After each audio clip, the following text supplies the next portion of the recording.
Hello. Good evening, everybody. I hope you all enjoyed a magnificent fall day today. I am John Brewer, and I have the privilege of serving as the president and CEO of the Billings Chamber of Commerce. I want to thank you for joining us for our annual candidate forum presented by the Billings Chamber and our friends and our partners at the Downtown Billings Alliance. I want to start by offering my sincere thanks to the City Council candidates. They're working for our votes, talking with voters, and most importantly, getting people engaged in local issues. You know, candidates spend hours upon hours campaigning, working to win their race, all to be afforded the privilege of working hours upon hours as city council members. Seriously, it's a lot of work and a noble pursuit to engage in our democratic process. Please help me thank them for being here tonight.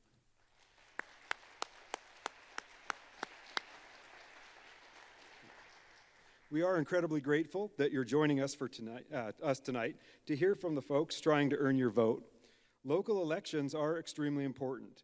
They're important for business, they're important for our families, and of course they're important for us as taxpayers. In fact, some would argue that local elections are more important than national elections.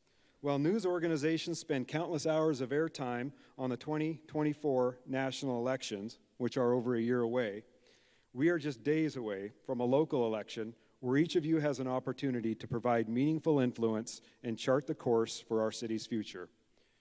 We hope the information you garner tonight helps you determine who you believe is the right choice to lead our city. Local elections are just part of the Chamber's policy work. Please direct your attention to the screen for a short video featuring one of our members of our board of directors, Dusty Eaton with A&E Architects. When you think about business growth and economic sustainability, it means we need a vibrant economy to where people want to move here, people want to be in Billings. And then we also need those amazing quality of life amenities that ensure people stay here. Once they get here, what is it that's going to keep them loving Billings and being a part of it? And the Chamber is really comprehensive in their approach to thinking about both business advocacy as well as quality of life. When I think about the Chamber of Commerce, I really think about the impact to our community, building the kind of campaign or the support needed to make major change in our community is such an important part of the Chamber's role. Any new initiative that needs to be moved forward, and you think about the power of an elected official, both at the local level and at the state level, that role is imperative to our success. And knowing that the Chamber is looking at those positions and heavily scrutinizing those candidates through the lens of business advocacy and community growth is such a great component of what the Chamber does. Knowing that the Chamber is looking at each candidate to ensure they really do represent our community. They really are going to be a champion for our community. They're going to be a catalyst for change in a positive way so that we can trust that when they put out their candidate review guide, it's such a great resource for our business community and for our broader community and Chamber members to use as a resource for voting and for understanding what each candidate stands for. The Chamber does a great job in communicating about our legislative session, which is so critical to our local communities, both having informational events and outreach, as well as what the legislative session is currently working on, what our local legislators are supporting and not supporting, and it's just a good platform for information about the legislative session. It's one of the reasons I decided to become more involved as a board member, really seeing that impact firsthand, and I've watched them focus on initiatives and on education and on community engagement. I know the challenge of attracting and retaining talent and growing a business, and seeing holistically the Chamber's approach to all things surrounding a quality of life and improving our community. It's remarkable what they do and the impact that the Chamber of Commerce has in Billings every day. All right, before I turn things over to Katie and Dan, just a couple quick thank yous. First of all, thank you to this amazing facility, the Alberta Bear Theatre, for hosting us tonight. Secondly, thanks to the sponsors that are listed on the screen that have helped make this event and all of the Chamber's business advocacy work possible throughout the entire year. and to our partners for tonight's event, the Downtown Billings Alliance, for which I have the pleasure of introducing Katie Easton, Executive Director of the DBA, for a few remarks before we get started with tonight's program. Katie.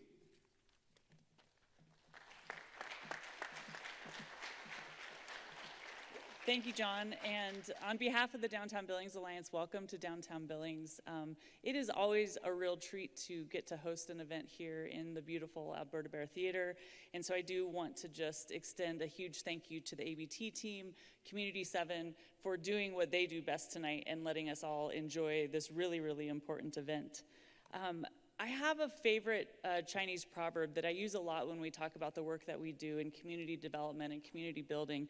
And it says that the best time to plant a tree was 20 years ago. And the next best time is now.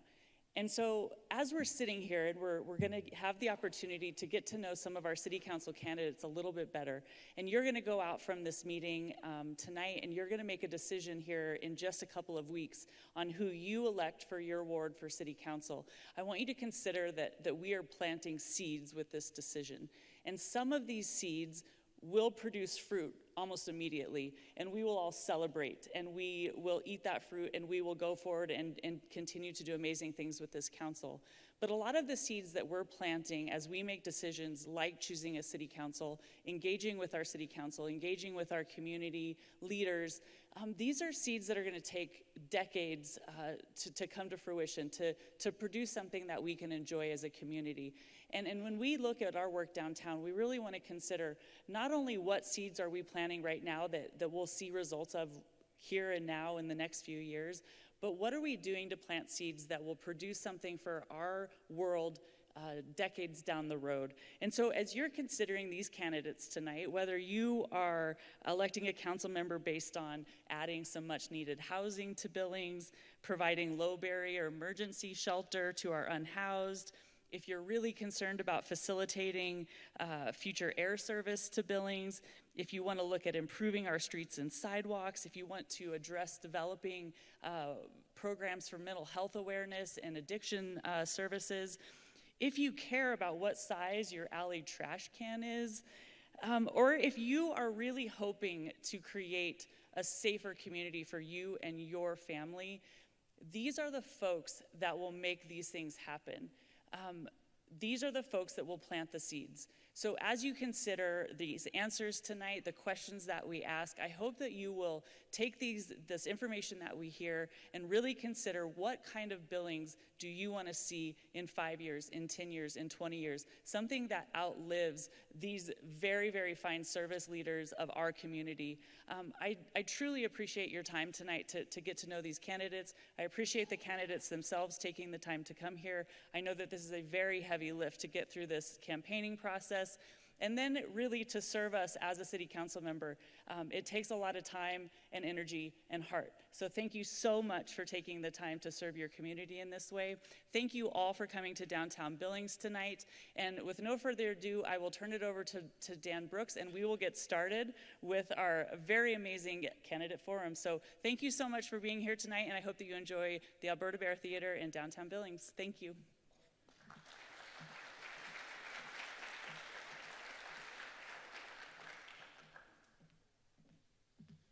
All right, thanks, Katie, and good evening, everybody. I am Dan Brooks. I'm the Business Advocacy Director at the Billings Chamber of Commerce, so I have the opportunity to work with everybody on City Council on a regular basis, so how appropriate that I get to moderate tonight's forum. Before we get started with a good set of questions here, I do want to go over a couple things. One, introduction of the candidates, and two, I want to explain the format a little bit. So we'll get started here with an introduction. I will ask that you hold your applause until we're done introducing all the candidates. So we're moving from left to right here, if you can't read the placards. In Ward 1, Councilwoman Kendra Shaw and Mike Mayotte. In Ward 2, Councilman Roy Neese. And his opponent, not here tonight, Dustin Hanson, had a conflict and couldn't make it. In Ward 3, we have Bill Kennedy and Charlie Loveridge. In Ward 4, Scott Aspenleader and Mary Hernandez.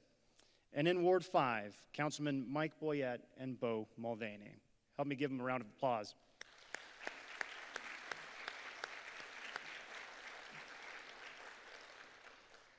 All right, so let me quickly explain the format just a little bit. We've got 8 total questions tonight.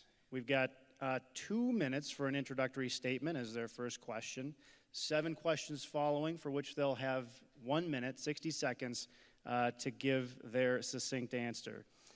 Candidates can see the time. We have a timer in the back of the room, so candidates can see that. I think everybody is able to read that in the back. I would also ask the candidates, if the buzzer goes off, finish up that thought and be respectful of everybody's time. Otherwise, we might have Sergeant Brooks here doing some Marine Corps radio communications and give you a break, and I'll interject. Let's see. We've also got 2 lightning rounds that we'll have throughout the program, for which we have these lollipop super spooky owls that all the candidates have with a yes and a no on them.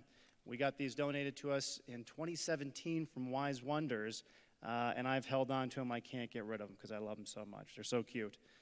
We'll also alternate the order of how the candidates answer. So we'll start on our far left here and move to the right, and then we'll jump over to the right and move to the left, and we'll alternate who starts, so almost everybody gets a chance to answer first, that we just don't have enough questions to make sure that everybody does. So we're going to try to make sure that there's some good alteration there. Lastly, we ask the candidates stay seated for their answers throughout the forum. And that's enough of hearing from me. It's time to hear from the candidates. So we will get started here with our question number 1, which is our introductory opening statement. Each candidate has 2 minutes to make an opening statement, tell voters who you are, speak about your award, why you're running, your background, your experiences, or anything else you feel is pertinent. And we will start with you, Councilwoman Kendra Shaw, and move to the audience's right. Is this on? Yes, okay. Hi, everybody. I'm Kendra Shaw. I represent Ward 1, which is a very diverse ward that stretches all the way from the south side up to Hilltop and the Heights and includes the medical corridor.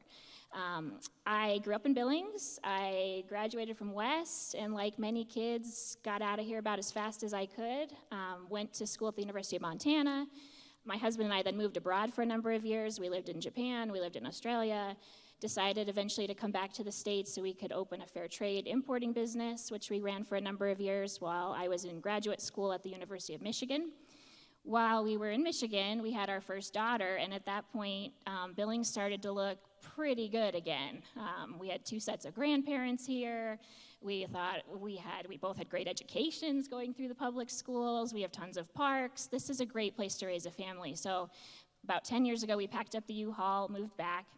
But being in Billings as an adult, I saw the city a lot differently than I had growing up, and unfortunately, I had the experience of being assaulted at the library in 2014, which put public safety on my radar in a really big way.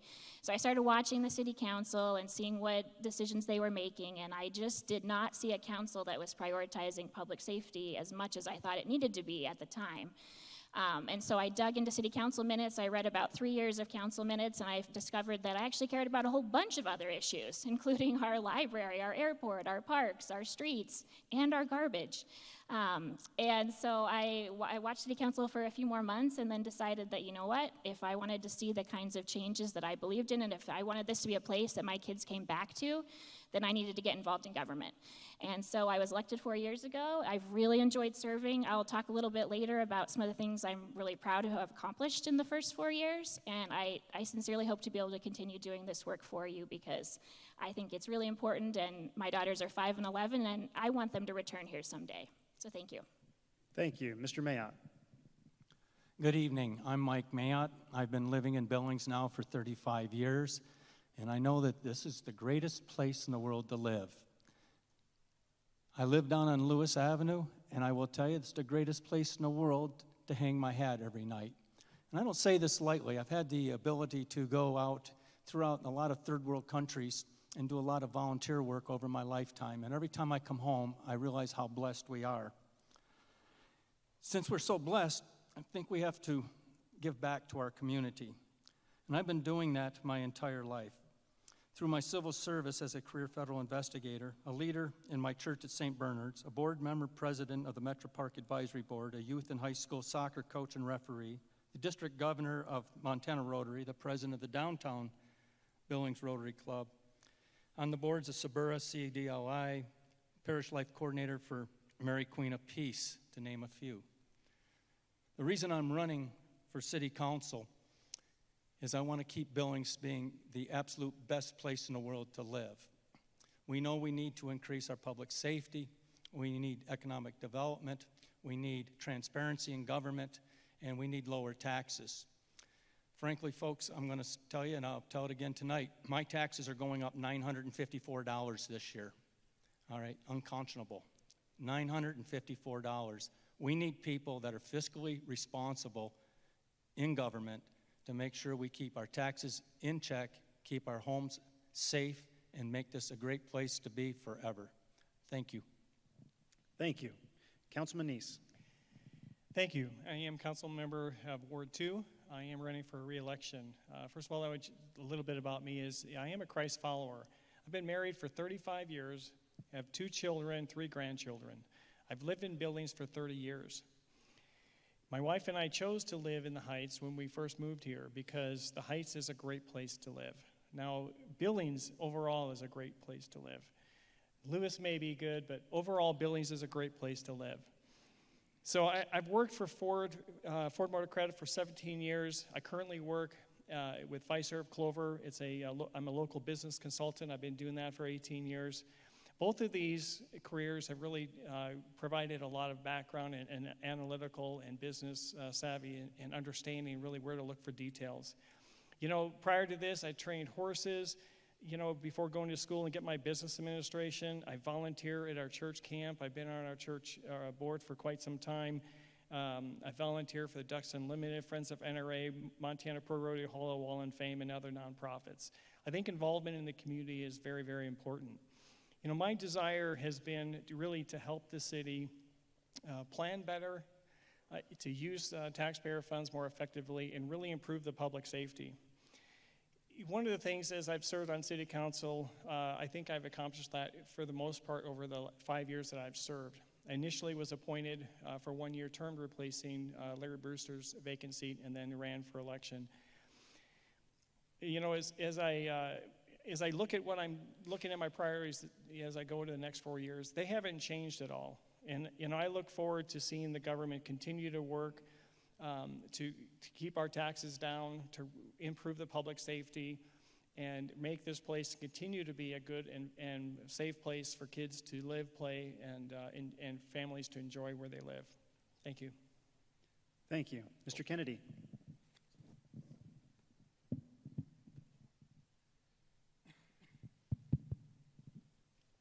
Good evening. You guys are a little quieter than when I was here the other night for the Fab Four. So you can stand up and clap and yell and all you want to. Actually, it was a great show here the other night. I'm Bill Kennedy. I've been here in Billings for 65 years. I lived on the same corner for 31 years. I have been a public servant for over 40 years in Yellowstone County. From teaching to running, I was a parish administrator, I was an educator, I was a county commissioner for 24 years, and then I went on to 6 years at MSU Billings. I was the president of the foundation, and we have a science building to show for it. I went on to retire for about a month and went back out and helped Mary Lee Olson over at the YWCA as we put together the funding for the domestic abuse shelter. And I couldn't quit there. My wife said, I thought you were going to retire, and now I'm running the Family Tree Nurturing Center over in the old Taft School on 2520 Fifth Avenue South. We help a lot of young families, and we're there to help structure the families and give them support. But the real reason I'm looking at running, I've had many, many years from we built Shiloh, rebuilt Metro Park after the tornado. We did a lot of different things at the state level, at the federal level, and at the local level. Brought in money, a lot of things have taken place. But one of the things that caught my eye was we had 2 murders and a shooting in the last 6 months. And that's unheard of over in our neighborhood. And so I started looking into it. I do have a son-in-law that's a Billings policeman, and every night he goes out, we worry about, is he going to come back home? And so as I started looking at public safety. Thank you, Mr. Kennedy. And we've got plenty more questions to come. Mr. Loveridge. My name is Charlie Loveridge. You'll have to excuse my voice a little bit. I've been fighting this virus that's been going around, so please excuse me for that, starting it right away. Anyhow, I've been here for 55 years. I've owned my own business for 35. I have 4 wonderful kids. I got two grandkids and 1 on the way, so we're super stoked about that. The reason I decided to run was I was watching these city council meetings, and I was completely perplexed by the lack of common sense about our priorities. And our priorities were skewed. You know, we passed the mill levy a couple years ago, and there's been some headway there. The problem is right now our public safety is awful. We're 38th most violent city in America. 38th. I don't know if you guys are okay with that. If you are, raise your hand, but I'm not okay with that. So I'm here to tell you folks, I'm dedicating myself to making sure that our number one priority is public safety. I did a ride-along the other night on a Tuesday night, and I was looking at what these folks have to work with. It's not as good as it should be. We're asking them to go out there and sacrifice their lives practically, and we're giving them subpar equipment, 150,000 miles on a vehicle. Sounds like a battle wagon when we're driving over a bump. And so the reason I decided to run was, by God, we need to have priorities that make our kids want to come back to Billings, Montana. We need to have 3 things to be a successful community. We need to have safe streets. We need to have great opportunities and good schools. Well, by God, I'll tell you right now, I want to come here and make a difference on 2 of those and encourage the 3rd. And that's why I'm running. I guess Billings has given me so much. It's given me my entire life. And now it's my turn to serve and give back some of my time in my life. Thank you. Thank you. Mr. Aspenlater. Thanks. My name is Scott Aspenlater. Happy to be sitting next to my friend Charlie and his virus. That's great for me tonight. Right. No, I appreciate you all attending. We started our business of performance engineering, a civil engineering firm here in Billings 10 years ago. And we picked Billings because Billings is a growing community. It's a vibrant community. It's a business-friendly community. And it's a place that people want to be. We relocated. We started from scratch and built our business and have been very blessed by this community, the business community and the folks in it. I'm blessed with a wonderful wife, Heather, and 3 boys that I love dearly.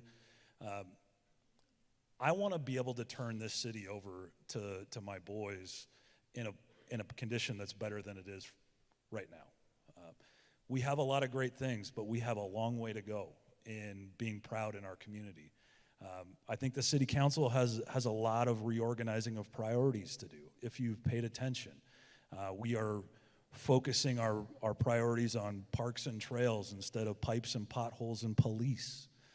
The 3 Ps, core government functions that we need to fund well and do well. We are a community that needs to step back and reassess our priorities. When I go recruit, and we've been recruiting at 4 different colleges here over the last month, not one of them asked me what our parks and trails situation looks like. Every one of them asked me, how safe is our community, because they've seen the news. They've seen the shootings. They've seen how unsafe the news portrays our community. Those are the things that we need to refocus on to set our community up and to set our business and economy up to be successful for the next generation. That's what I want to pass on to my boys, to your kids and your grandkids, and that's why I'm here tonight. Thank you. Ms. Hernandez. Good evening, and thank you for being here. So I'm Mary Hernandez. I was born in Uvalde, Texas. I spent my school years in Louisiana. Whole different worlds, all of them. My husband and I, Patrick Smith, and I have chosen Billings as our home since 1980. I do feel this is a wonderful city. Ever challenging things for any city. It has been growing since the month we got here. So I think that is indicative of how many others find this city to be a prize. In the 80s, I spent my time in Billings schools, serving as a parent volunteer, and then also while working in private health care. And then in the 90s, I was recruited by the Yellowstone Art Museum to be part of the development team that helped to expand it to become the Yellowstone Art Museum. Later that same decade, I was recruited to help put together the capital campaign with the board, with the Amon Park Board, to develop pasture to the soccer fields that it is today, that has served many. In the 2000s, I worked with the American Diabetes Association to lead one of the most comprehensive healthcare bills passed in the state legislature here in Montana. And it provides healthcare for people living with diabetes. It serves as a model for other healthcare bills that have come after that. I'm very proud of that work. In addition to that, I helped to grow other programs and work with nonprofits to help them see their dreams to fruition and to problem solve all the way around. I think that this city has much to be proud of, and I look forward that this becomes the model city for Montana to be the #1 city leading Montana, and we can do that by keeping our eye on everything that we need. Thank you. Councilman Boyette. Good evening. Mike Boyette, raised in Billings, Holy Rosary, Central, and graduated from Eastern Montana College. Some of you remember that. After that, I went in the Air Force. I was a lieutenant working on Minuteman missiles, targeting them to tell them where to go. After the service, I came back to Billings and became a deputy sheriff at Yellowstone County, detective and patrol officer, where I actually learned to deal with people with problems. And I learned how to say the word no, because it's easy to say the word yes. After that, I started a banking career in Billings for many years, which made me start thinking, I need to give back to the Billings. Billings has been good to me, so I started a volunteer group. I started volunteering. I became the police commissioner for 7 years at the Billings Police Department. I worked on the Youth Service Center, which is the detention facility for juveniles on the south side. And also, I spent the last 10 years on the Billings Zoning Commission. And I was the co-chair for the Project Recode, which revitalized the zoning for the city and the county that hasn't been done in 50 years. On the city council, I've been on the commission to purchase the old Batten building, the big white building downtown, which will become your new city hall by the end of next year. It's on that committee, also on the committee to renovate it. The reason I'm running for city council again is I'd like to see what I've done. I want the West End Water Reserve to come about. I want the bypass between Zimmerman Trail and Alkali Creek to be finished. If you haven't done it, please go on the rims and look at the new trail up there from Christie. It is the most beautiful thing you've ever seen, is walk on that trail and see the rims. Thank you very much for coming. Thank you. Mr. Mulvaney. Hi, I'm Bo Mulvaney. Just like many of the people sitting up here today, I was born and raised here in Billings, went to West High School, graduated from Eastern, with a history and English teaching degree. And I teach at my alma mater, West High. And I'm also a board member over at Pompey's Pillar, so I've done some nonprofit work. I volunteer with different organizations, clean up crews around the West End Billings, and also over in East with eBird. I could probably tell you a lot more about things I do, but I'd rather tell you about the things that are important to me. I am the son of entrepreneurs and a vet, and they have taught me the hard work values that I've needed to succeed and what I plan on teaching my children. And I really want this to be a community where my children will grow and prosper and succeed. But I think there are some issues that get thrown around because they're big terms that people love to talk about, but when it actually comes to work on those terms, I'm unsure. My father committed suicide 4 years ago. Uncle, same, years ago. And I think people throw around mental health, but when it comes to actually making legislation and acting upon mental health, I see a little bit less accountability. I think that's a priority when it comes to our public safety, mental health and substance abuse. After communicating with the Downtown Billings Alliance, Substance Abuse Connect, Continuum of Care, Gratitude in Action, I could keep going on and on. Those are some of the causes of crime in our city. And there are organizations at work trying to do that. And I think they need to be brought to the table, because when I have an issue I'm not an expert in, I go get an expert. Thank you. Thank you. All right, we will move to our first lightning round. So if you would grab your super spooky owls in front of you. We've got a couple of yes/no questions coming up, some real softballs here. First question, have you read the city charter, which is essentially our city constitution?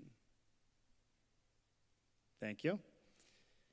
Have you been to a city council meeting in the last 3 months? Thank you. Lastly, it can be difficult to get people interested and engaged in city affairs. I'm actually kind of pleased with our audience here tonight, but gosh, I wish this whole place was packed with people that were super interested in hearing about our local candidates. So, in an effort to generate enthusiastic interest, maybe even adoration for local issues, should the city of Billings consider partnering with Taylor Swift to promote city issue awareness?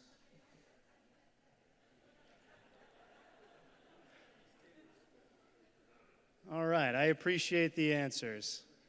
Thank you very much. We'll go into our 1-minute answers now, so having that time down to 60 seconds, it goes by fast. We'll do our second question here, starting on the other side with Mr. Mulvaney and working our way back across to the left. This question is, we're going to start things off a little bit on the light side, or perhaps the dark side. Assuming you've been elected, I've done a Jedi mind trick on all of your fellow councilpersons, compelling them to agree to any initiative you propose.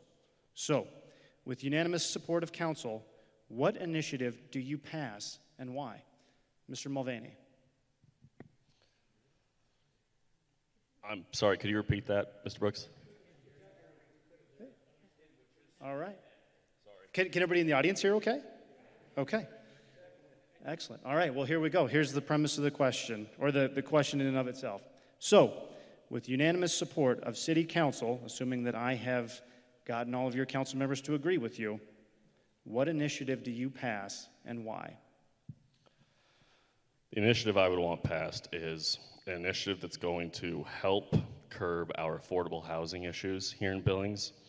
I'm a big proponent of recruiting and retaining our skilled laborers and our entrepreneurs into this city. And as of right now, with the state of Montana, wages probably aren't going to be the reason people move here. Public safety issues might be a deterrent. But I know for sure affordable housing, especially with the generation like me, who is still renting, trying to buy a home, they're wondering why would we even stay here? And I know it's kind of all across the country, as some of my peers would say, but sold my dad's house 4 years ago for $270,000. Just this summer, same house, right next door, out-of-date water heater, $420,000. And they expect us to put a 20% down. It's a little difficult. So that's what I would do, especially with neighborhood parks. Thank you. Councilman Boyette. Well, many, many years ago, I had a little red wagon, and I went out and I picked up pop bottles and newspapers. I've always believed in recycling. I've even gone as far as to talk to Republic about having the city and some company join together. I think people in Billings would like to recycle. We've only started at the city council with cardboard. I'd like just to see us move forward with recycling on a full scale, though.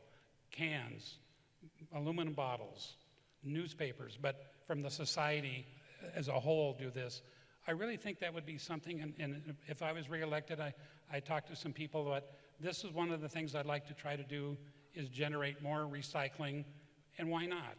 The energy's already there, why not use it? Thank you. Mr. Hernandez. The initiative I'd love to see addressed is affordable housing, and that's for all age levels. I hear it from community members, from young, working individuals and couples trying to find housing, as well as seniors who don't know where and how they're going to make it through retirement, so they need affordable housing. I think that it's imperative that we work with our community partners who understand housing better, and then also the thing that I love about working with nonprofits is they're the community benefit organizations that have learned how to fill the gap and problem solve in that area, and I would certainly invite that conversation. Thank you. Mr. Aspenleiter. All right, the engineer and infrastructure guy is going to hit you with a curveball. It's not housing for me. It's not even necessarily infrastructure for me. I think the one thing that we need to really put some energy and effort into is a family justice center in our community. We have a domestic violence problem in our community. My wife is a survivor of domestic violence, and the damage that has caused her and my 3 boys, I can tell you the way that we address domestic violence in our community is not the way that you think. We had, in May, 350 unfiled domestic violence cases sitting in our city attorney's office. From 2022, not even from 2023. We are not putting an emphasis and any energy into protecting our children. We're raising the next generation of abusers because of what they see at home. We're raising the next generation of abused females because of what they see at home, because we're not taking it seriously. We need to put some effort into the Family Justice Center to help turn the corner with public safety in our community for the next generation. Thank you. Mr. Leverage. So this was a big dream for me. So it's a good one, Dan. Thank you. I would love to see us build a misdemeanor jail. As I was driving around with the officer the other night, he talked over and over and over about doing all this hard work. We did 17 calls in 5.5 hours. 17 calls. You know how many people we actually arrested? 0. We had 2 domestic violence calls. And you know what we could do with that? Nothing. There was nothing we could do. There was no room at the inn. No room at the inn. I know they're doing a commission right now down there with the county commissioners, and they're working, figuring out if there's some issues with judicial, et cetera, et cetera. But I would like to buy the Billings Gazette, turn that into a misdemeanor jail, and when these folks make a mistake, just like when we were kids, they get punished. And the problem is right now, these people are acting up, and nobody can punish them because there's nowhere to put them. So that's what I would do with that initiative. Thank you. Mr. Kennedy. What I would like to see is, I'm tired of the catch and release program, and that's what the policemen in town say. We pick them up, and before we're finished with the paperwork, they're out the door. And if you look at the violent crimes in this town, and it is 21% for domestic violent crimes, it has gone up since COVID. What you see is the number of folks that have committed a crime and did the paperwork or got a ticket and left. And if you see their track record, it keeps on escalating, and we're seeing more and more violent crimes until they finally have a place at the inn. In 2012, the commissioners had a study done and looked at the jail, and it was said, scrap the old jail, put a new one together at a cost of $25 million. It didn't go in 2012. And the commissioners have already put in $22 million into the old jail since I left in 2016. So I'm going to tell you the city of Billings pays 70% of the costs at the jail. 70% of the taxes that go in come from the city residents in Billings. We need to make sure we have a jail space for our police officers to be able to take the folks before they escalate into more violent crimes. Thank you. Thank you. Councilman Neese.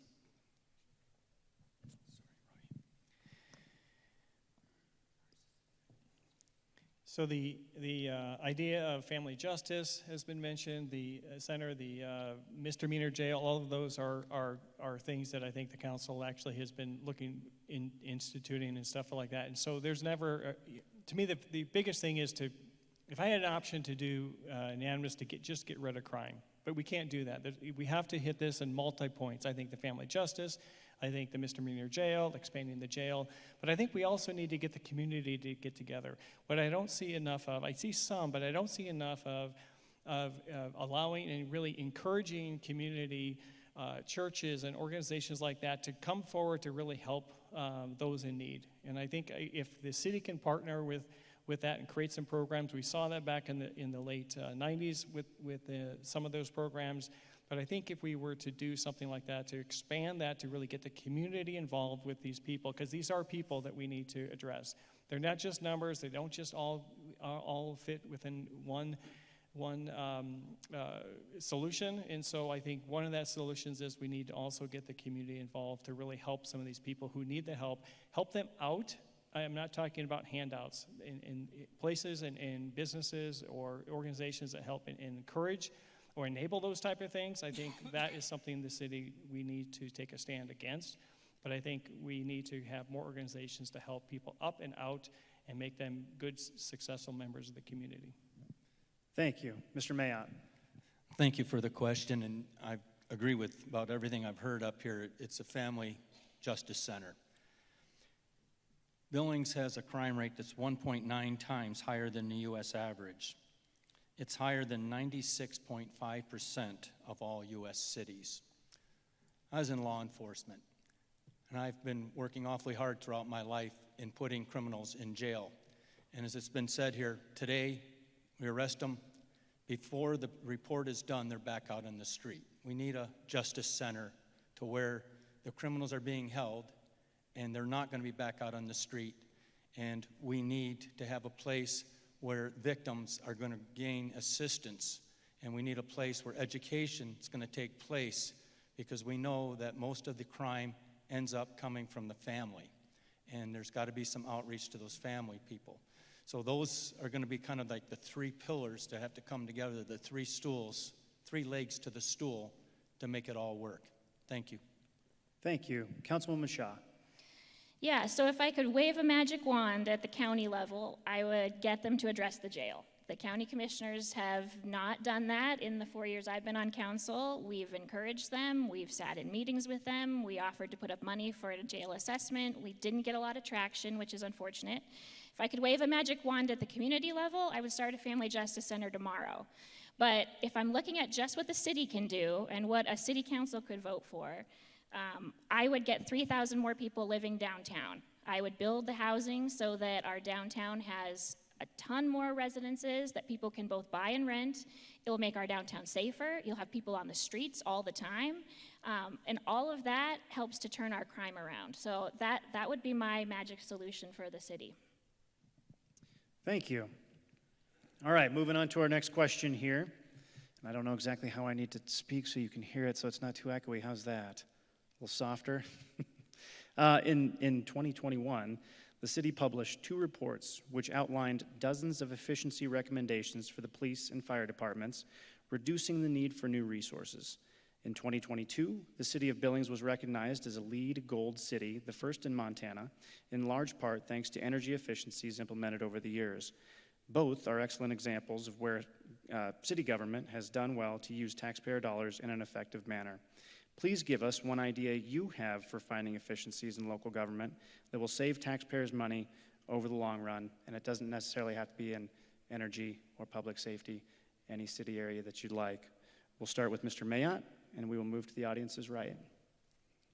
Thank you for the question. It's very interesting to ponder, and not having any advanced time to kind of, think this through. But I think what works best in the city is when there's a public-private partnership. Now, we've seen how well this has worked out at Amon Park, with Amon Park Development Council running the park in partnership with the city. And it's been just nothing but a success over the last 5 years that I've been the executive director out there. And as Councilman Neese was just saying a moment ago, by activating our community resources, which we have many, many of them throughout our churches and our civic organizations, to come together to work on the issues that are facing us. Everything from domestic violence through crime. We just need to partner with our community and get our community involved. And I think that will be the greatest way forward to solve most of the problems we have without using additional taxpayer dollars. Thank you. Thank you. Councilman Neese. Thank you. I think those are two great examples that you mentioned where this CPSM report really helped the city see how to run departments more effectively and efficiently. And I think we can dive deeper into some of these other departments as well to help them actually do similar internally. If not, we can look at externally. We're looking at our justice system now to try to find ways to make that more efficient and more effective because there's a backlog of justice. And I think when we start looking at other areas of the city and we look at what some of the expenses are and how to reduce some of those, is really to try to line up that cost causer to the cost user. And so we need to start looking at some of the areas of the city and where we can identify some of those. They've done some of that through the solid waste, where now people who use they throw a little bit of garbage away, they don't have to pay as much. They can use a smaller can. And those who need a lot can get a larger can or even a second can. And so I think looking at additional areas in the city, I think we need to continue to encourage the staff to really dive deep into these different departments and find additional ways that they can actually bring efficiency to the city. Thank you. Mr. Kennedy. I want my big garbage can back. I would create a partnership, and that partnership would be between the schools and the city.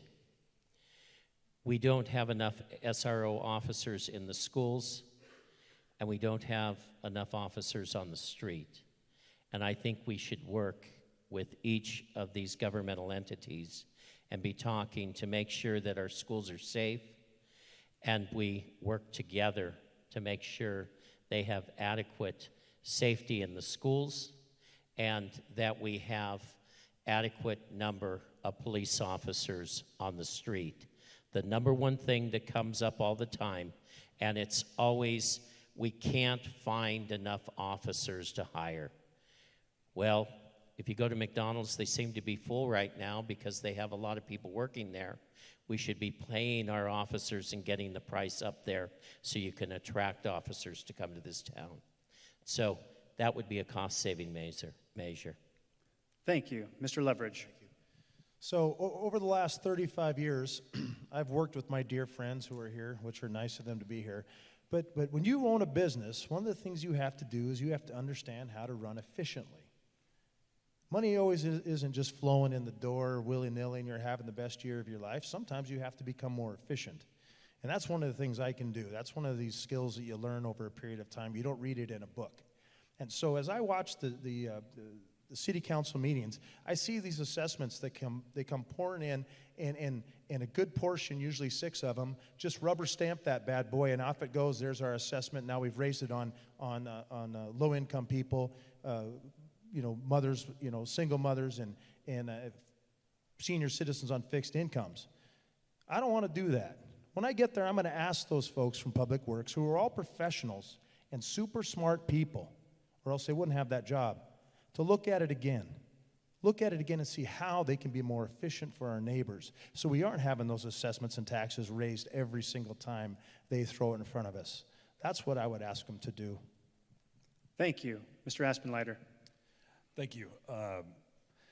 My answer to this is really around the building and growth of our community. We have got to get way more efficient at encouraging construction, at permitting construction, and get out of the way and let the painters paint and the builders build in our community.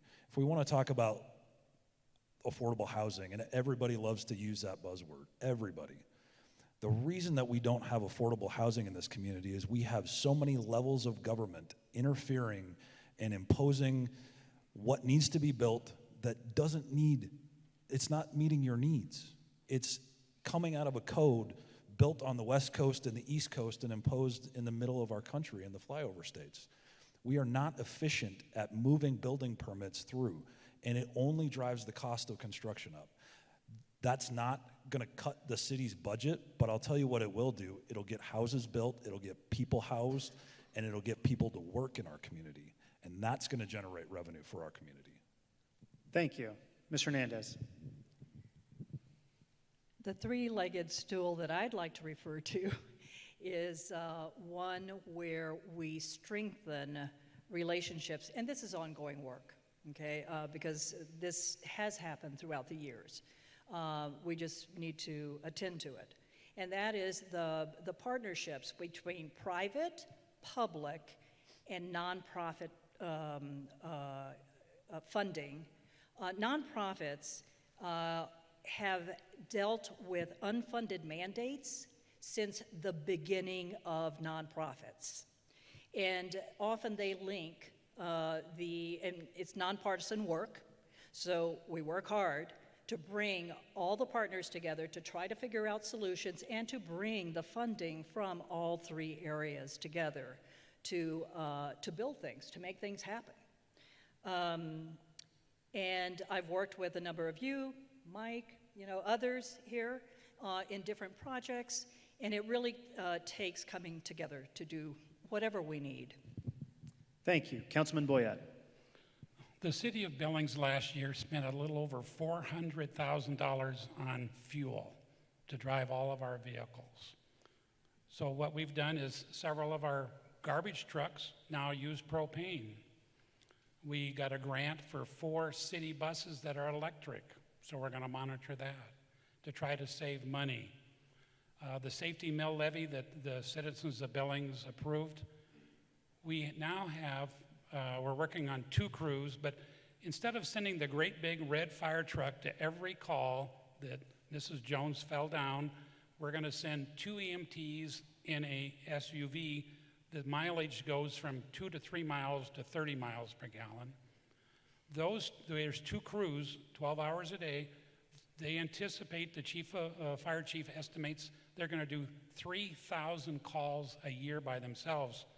He says next year we'll be able to add up the thousands of dollars in savings in just fuel. We're also starting a new, time's up. Thank you. Mr. Mulvaney. When it comes to efficiency and saving money, right off the bat I think about property taxes, especially with all the hubbub about property taxes currently happening. One way I think that is slightly being considered is our city infill policy. Now, I agree that where you live and the real estate market is based on a market practice. People are going to want to move where they want to live. And if it's anything like my parents, they want to live on the outer edges of town, not so close to their neighbors. But with Strong Towns initiatives, we need to study. I'm not saying change anything right now, but we need to actually make a study to see, hey, every time we annex out west, every time we annex out further north, yes, we're bringing in property tax dollars into the city government, but is that matching the cost of infrastructure spreading out? Our water, our roads, our electricity, heating, is that coming even? That's something I'd want to look at. Thank you. And we'll wrap back around here to Councilwoman Shaw. Thank you. So in the last 15 to 20 years, the city's basically doubled in geographic size. We annexed in Reberg Ranch and Briarwood and Ironwood, and those effectively became the outskirts of the city. That's stretched our police, our fire, our parks resources significantly farther than we ever had before.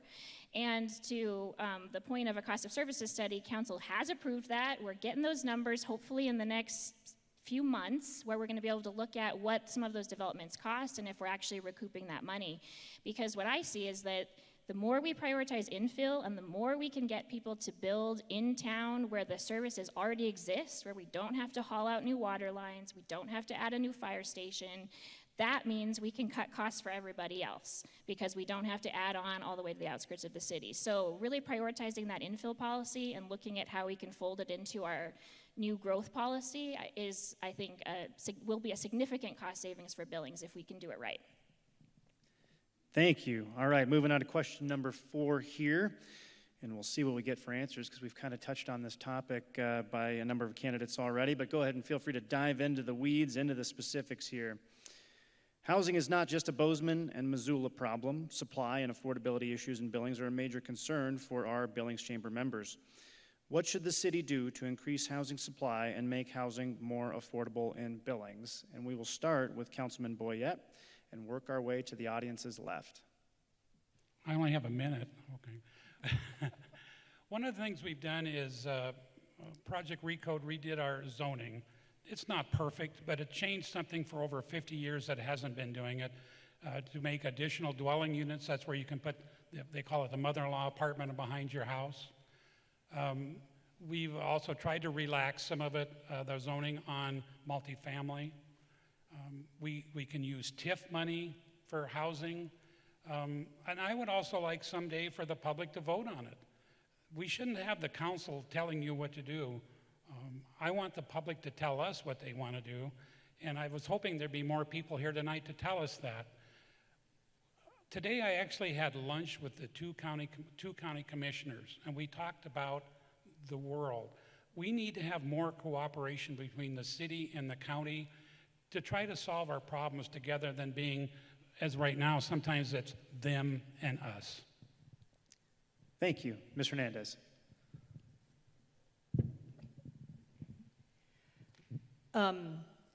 I believe we need to explore with housing.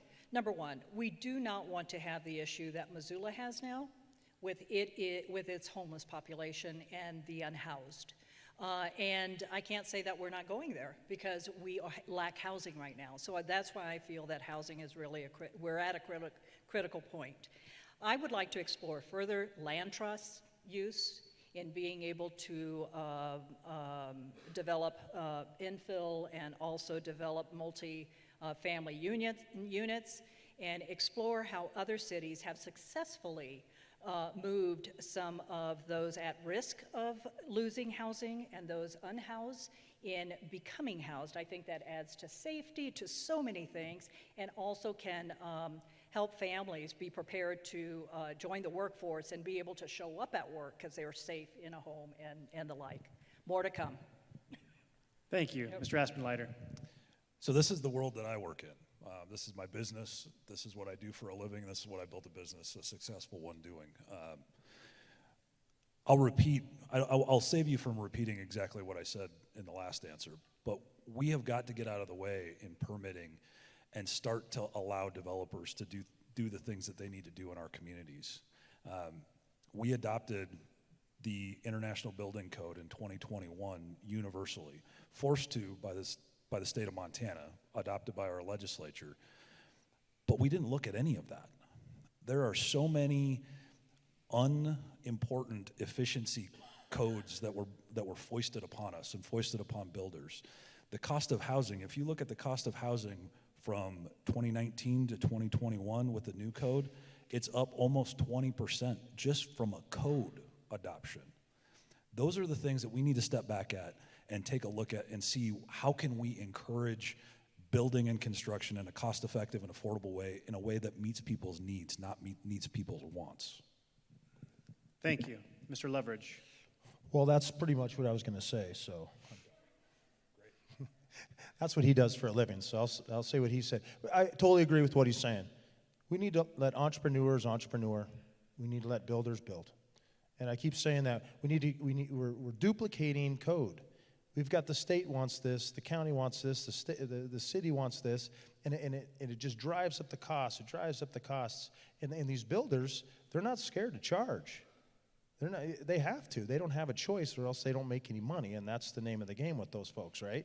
So as we continue to look at that, we need to look at the recode real quick, and maybe there's some stuff in there we can pull out and allow those folks to do their jobs a little easier. And another thing I would like to see on a more on a business level is right now, if one of these bars on Grand Avenue, 47% of that bar burns down, they can't rebuild it, even though that's their blood, sweat, and tears in their business.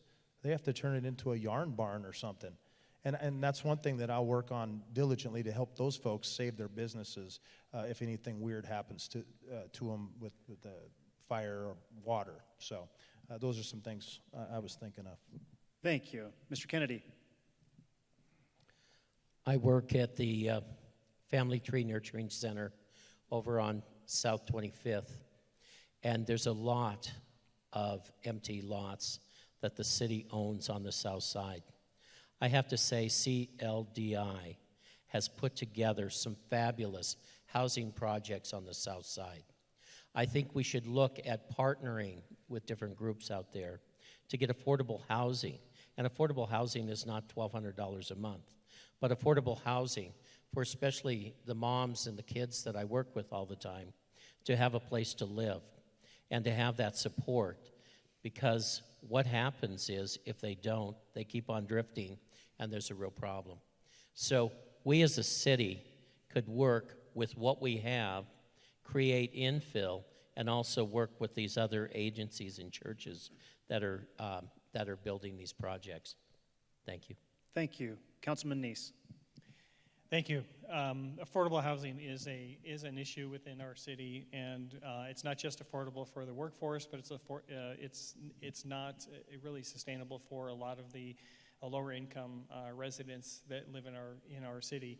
And we need to make sure that we try as a city to make those developments that developers are doing as streamlined as possible. Now, the state has a lot of control over what the city can or can't do, but there are some areas that we can help. We have some of the tools we do have are like TIF districts, as Kendra Shaw mentioned earlier, really encouraging downtown housing, using that, and we've seen a shift with the TIF districts actually using some of that money now to really help incentivize some of the downtown housing, but we need more of that in the downtown area. We need more of that type of affordable ideas of, again, CLDI and some of the organizations out there have done a great job of providing homes for people who are really in need, not just something that they want.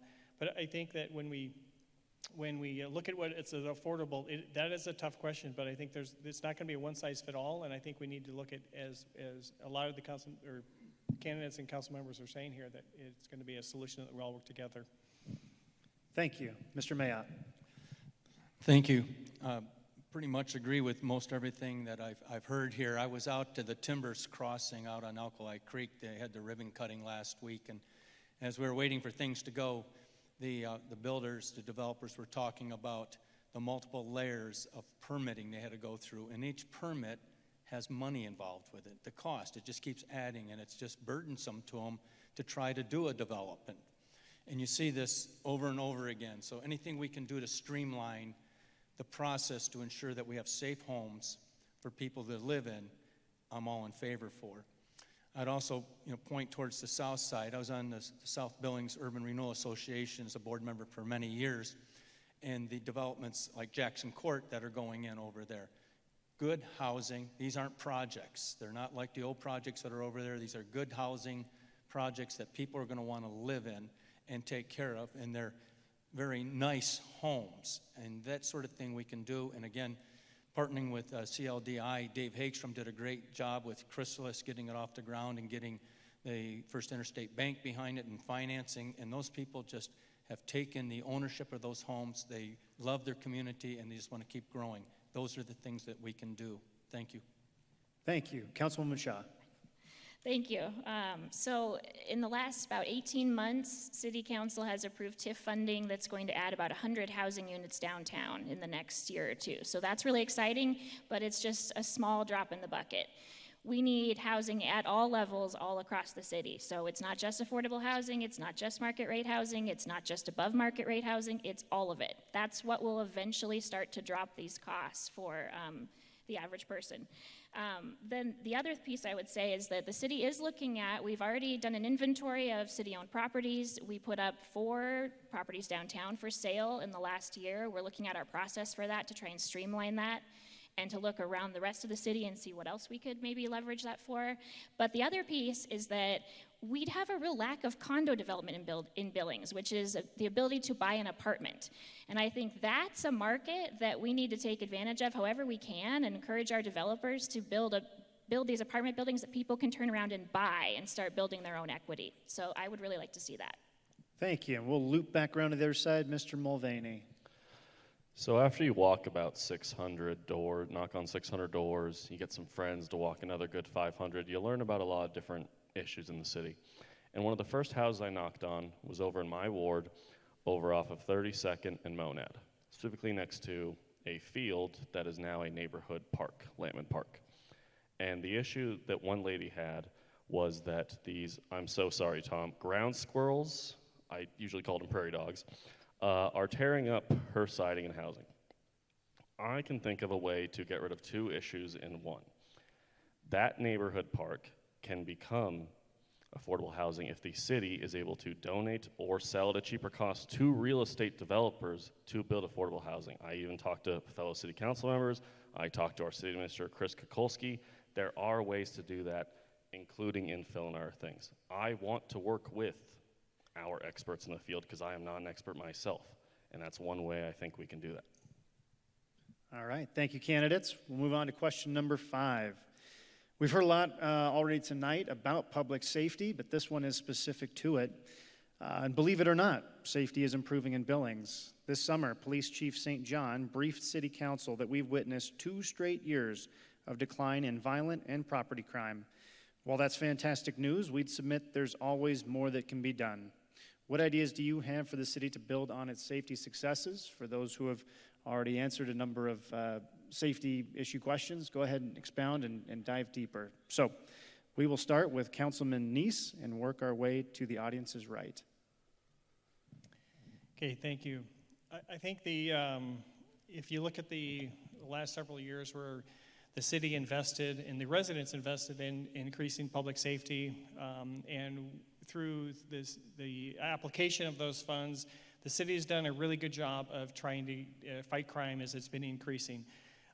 There are still more to go. We have a lot more to go, and I think the City Council has put together a really good plan to look at ways to prevent crime from happening through the Nurse Family Partnership Program that they're looking at funding the municipal jail, which is going to help reduce crime. Chief St. John has said that it is something that actually will stop crime in its tracks. You start putting these people in jail, even at the misdemeanor level, it'll stop them from moving on. So the City Council has a really good plan with the Family Justice Center that we're looking at. So there's a lot of good things that are rolling out in this current council has put forward, and we're going to continue to move that and roll that forward. And I think we're going to see greater strides in reducing public safety if we continue to move this plan forward that's been established by the current council. Thank you, and we're moving to the right. Mr. Kennedy. Crime always comes with growth, and as the city grows, you see it increasing all the time. The number one thing that I see is you need a deterrent for crime, and you also need to be able to help the families that are a part of the victims, and that's what the Family Justice Center would do. I think we need to go forward with the Family Justice Center. We had a couple of meetings, 2 days of meetings, that talked about the Family Justice Center and helping the victims of the crimes. In our program, part of the crime effort is the trauma that's been inflicted on adults as they were children. And as that trauma goes, as they enter adulthood and they start raising their own families, you see that trauma inflicted on their children. And that keeps on growing. And that's a piece of, I commend the council for putting money into the Family Partnership Program, because we need to strengthen those families. And by strengthening those families and start to break the cycle of violence in the families, we see a decrease in crime. Thank you. Thank you. Mr. Leverage. So I sit on the Citizens Police Advisory Board appointed by our mayor. And we meet once a month and we talk about lots of different things. And we do see a decrease right now in violent crimes. And I agree completely with the Family Justice Center. I think that's a fantastic idea going forward. But one of the things that we're still on defense. Our police department is on defense. And I've coached a lot of ball in my life, 2,000 kids, I think, over the last 35 years. And one thing I know about sports is that if you don't have the ball, you're on defense all the time, and it's really hard to score from the defensive side of the field. So with that being said, we need to continue to work very, very hard to allow our police department to get on offense, to go out there and start making a difference so that those folks out there causing problems know that they're coming after them, that we have all the tools we need to come after them, and they better not step out of line, or they're going to get in trouble and they're going to be punished. So that's what I would encourage us to continue to work with them so that we can push forward and get our police department on the offensive end of the field. Thank you. Mr. Aspenleiter. Thank you. I'm going to beat the Family Justice Center drum again. This is about breaking generational abuse, and it's about breaking the cycle for kids who have experienced that, who have watched their parents go through that. I can't tell you how important that is and how impactful that is to 7, 8, 9, 10, 11, 12-year-old kids who have grown up in that scenario, who don't know how to compartmentalize it at that young of an age. We've got to hold abusers accountable. Right now, we do not have good leadership in our city attorney's office. We don't hold people accountable in this community within the city attorney's office. We have got to start empowering our police officers to do their job. It's got to be demoralizing riding around seeing the same criminals that you just put in the clink right back out on the street because our city attorney isn't doing her job. Those are the things in leadership changes and strong voices that we need on council to help turn the tide with crime in our community. Thank you. Ms. Hernandez. I hope I remember the question. Okay, so what I would say is that crime and safety is an ongoing issue. Society has been, so not just Billings, our society has neglected to fund, to support mental health treatment. Crime is not new. Generational affect abuse and so forth is not new. We live it. We've been through it. So yes, we pay attention to children. We still don't have enough attention being paid there. I believe in the Family Justice Center. Yes, yes, yes, we need it. That is one element. We need to figure out, work with our partners throughout the community, throughout the state, at the federal level, to figure out how we address funding so we can help our families in addressing the underlying issues that lead to some of the negative things in our community. Thank you. Councilman Boyette. Last month, we did have the first Family Justice Center meeting with the community at the YWCA, so the city is working on that. When I was a cop, people respected me better than I think they do today. I see that as a real problem. I want to keep more cops on the street, so one of the things we did through the safety mill levy is the CREW, Crisis Response Unit. I talked to the fire chief yesterday. We started this CREW, which is a SUV with a EMT and a mental health worker. In the first 48 hours, they contacted 20 cases and transported 2 to the hospital. That ultimately will mean that that'll be 20 calls the police don't have to go on to, that they can be used for something else. So is that a solution? No, but it's a help to get more cops on the street by not having to go on calls they don't need to be on. Thank you. Mr. Mulvaney. Right off the bat, my big thing is we had a public safety mill levy and we hired some more police officers. How do we keep them in Billings? How do we retain their services? Because as many of my peers said, we are seeing burnout when you see people getting arrested, filing them in, getting them through a system, and suddenly they're released. I agree that we need to work with the county to improve our prison, to have more space. But this is not just in the county. This is across our state. I have a buddy who works in Deer Lodge, literally in the tower in the prison, and there's not enough staff per prisoner. This is a big issue. I think we need to give our police officers and our first responders a bit of a reprieve, a bit of a break. And that's by tackling some of the roots of these issues through mental health and substance abuse.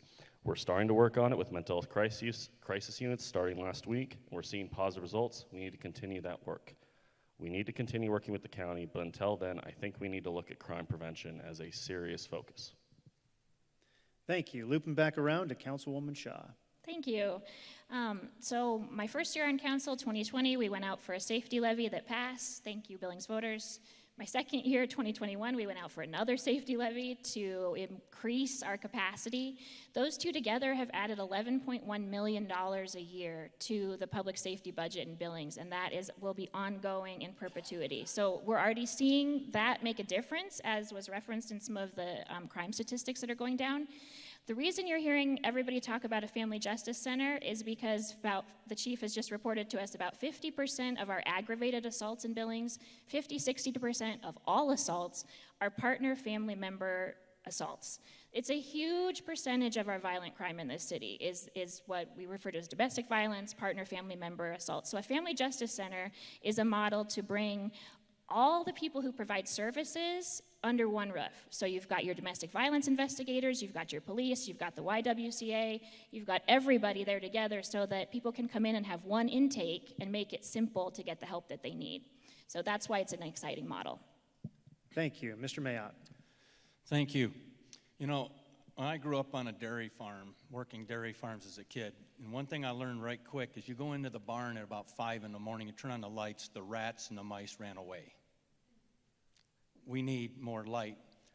And in this case, we need presence, okay? There's a very simple thing we can do with presence, and that is have our officers be seen. Police Chief St. John told me in a conversation that where we have presence, crime is down.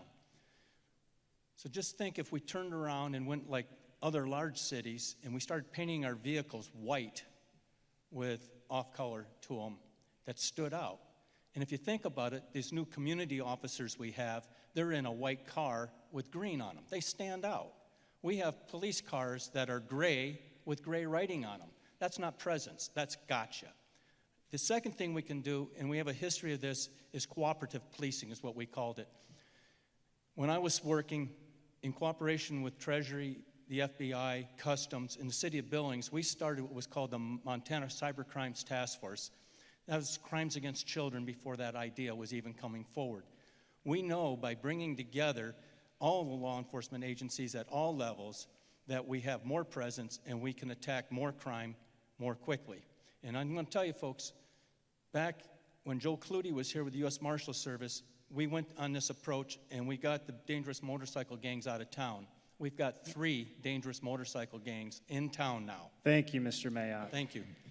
I can't believe we over the last year, every city council meeting, I swear there's at least one mention of SEPTED, and we missed it tonight. So I just have to use it here, the crime prevention through environmental design that the city's done so well with. All right, we're going to move into lightning round number 2. So get your super spooky owls ready. Just a couple of questions here. More than ever, we hear about the burden of property taxes. Would you endorse and work with our local legislators on a local option authority bill similar to those introduced in previous legislative sessions, which included a citizen vote, a capped tax rate, property tax relief, and is targeted to tax tourists? Thank you. Latecomer. All right. Next question. I'll try to use my soft voice. Next question. Would you support a welcoming diversity ordinance or non-discrimination ordinance similar to those proposed in recent years? Thank you. Next question. Do you support the 2023 Parks and Rec bond? Thank you. Last one. A little fun here. Fortunately, we don't play the political games that one sees played in D.C. That said, would you support a motion to vacate the current speaker of the forum, me?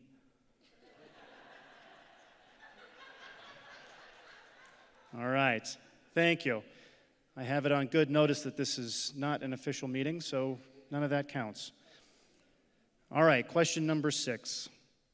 So we asked the question during the lightning round on the 2023 Parks and Rec levy, but we want to give a chance for the candidates to explain their answers. So, do you support the 2023 Parks and Rec bond? Why or why not? We'll start with Ms. Hernandez, and we will move to the audience's left.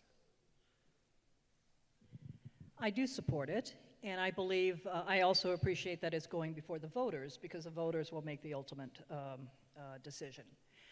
That said, we've been talking about safety. We're talking about mental health needs. We're talking about housing. The other thing that we need for families and for growth and for amenities and to attract, keep children here and attract new is things to do. And Parks and Rec play a vital part in keeping the vitality of this city going. And I feel that that is something that is a responsibility for the city of Billings. Thank you. Mr. Aspenleiter. First of that, I'm not a supporter of the Parks and Rec bond for a number of reasons. I think it's wildly fiscally irresponsible right now, not knowing where our economy is going, and with the tax hikes that we're seeing already on property taxes from the state of Montana. I don't believe that the information that you're getting is all of the information about the true cost of what this is going to be over time. And frankly, I think we as a community need to refocus our efforts on core government functions.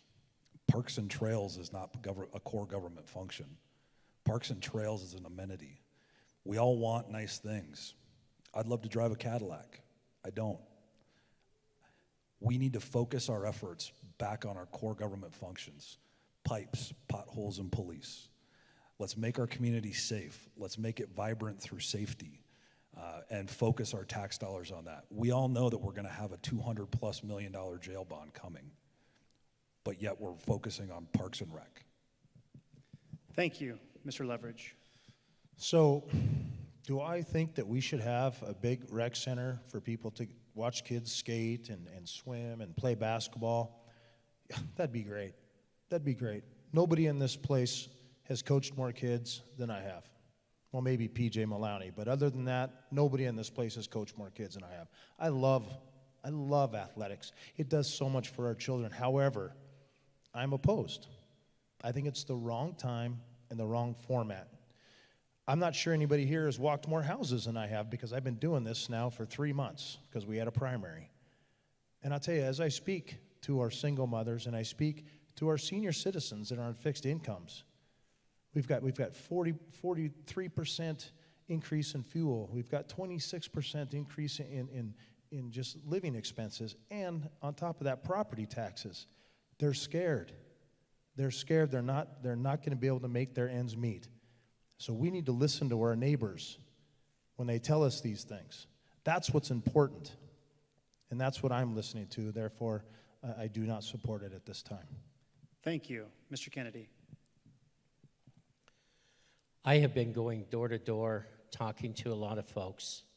We have a lot of seniors in our ward, Ward 3. And I would say probably 85% of the folks that I've knocked on the doors and talked to said it's a great project. And I think it's a great project.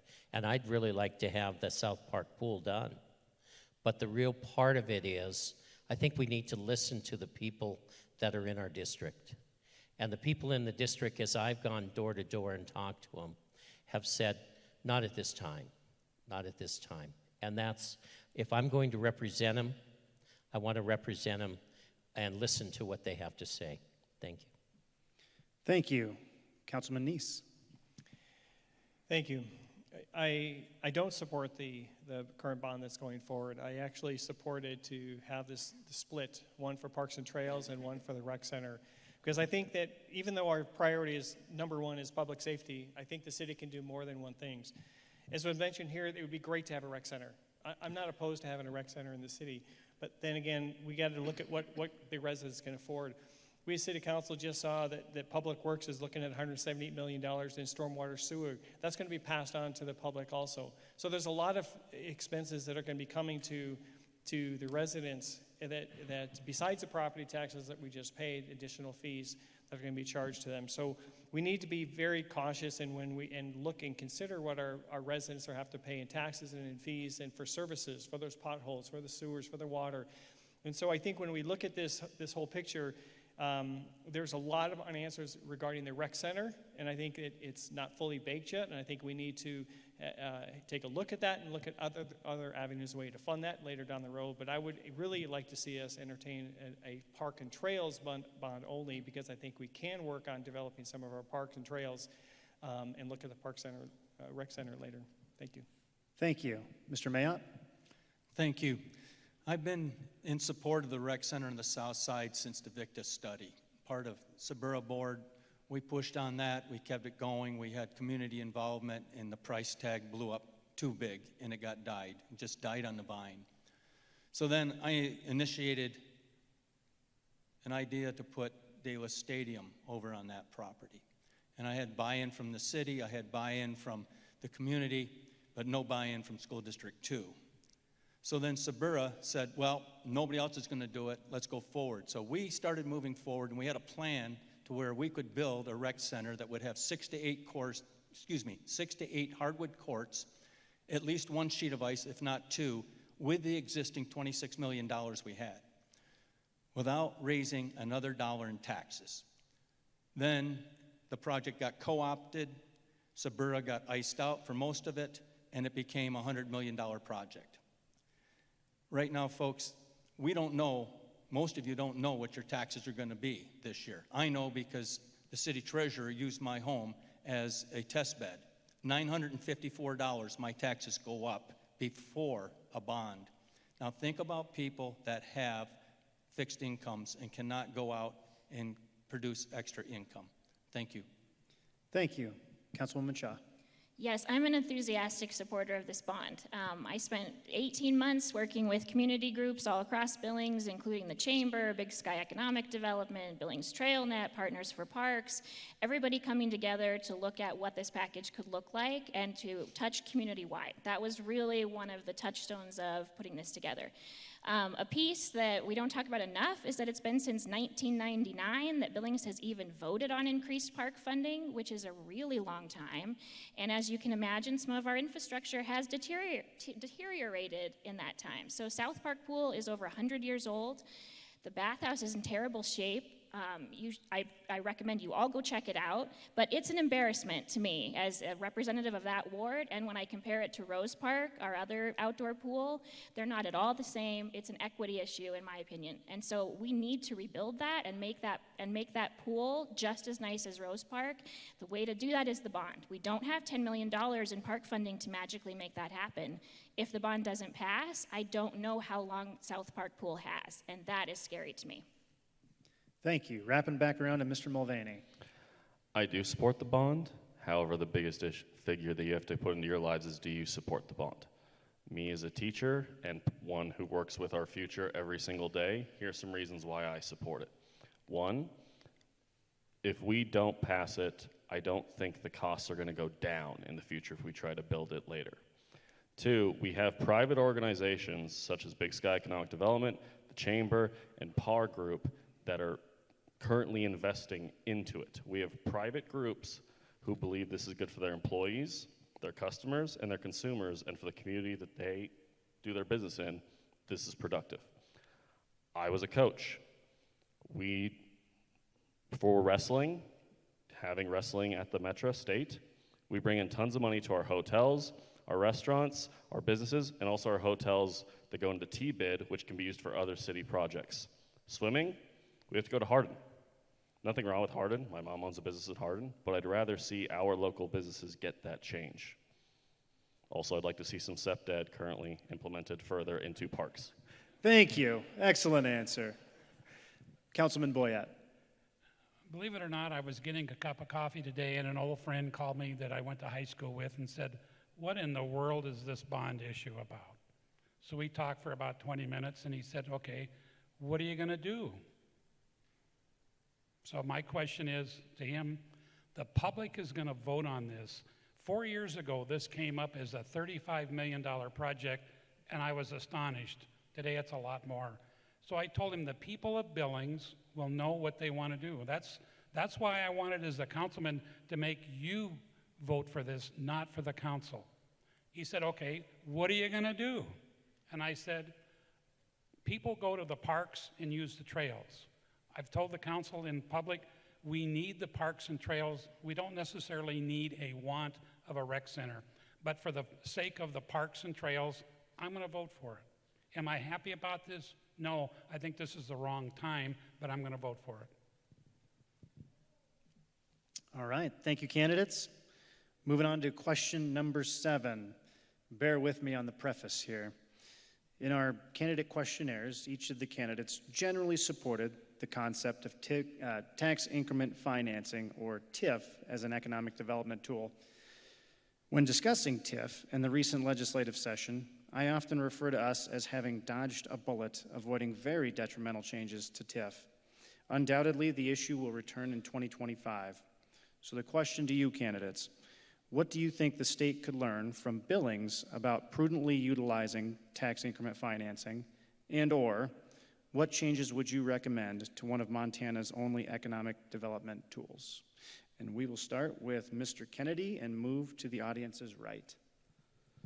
I support the tax increment financing. We went to the legislature when we had legislators say that they did not believe that we needed to do that the money would come from the local governments to go forward. Tax increment financing is an incentive. It's part of the toolbox to create an incentive for businesses to build in those areas. And the monies that you get are monies that are above what the regular taxes would be as that building, as that business grows. Those taxes go back in for infrastructure needs.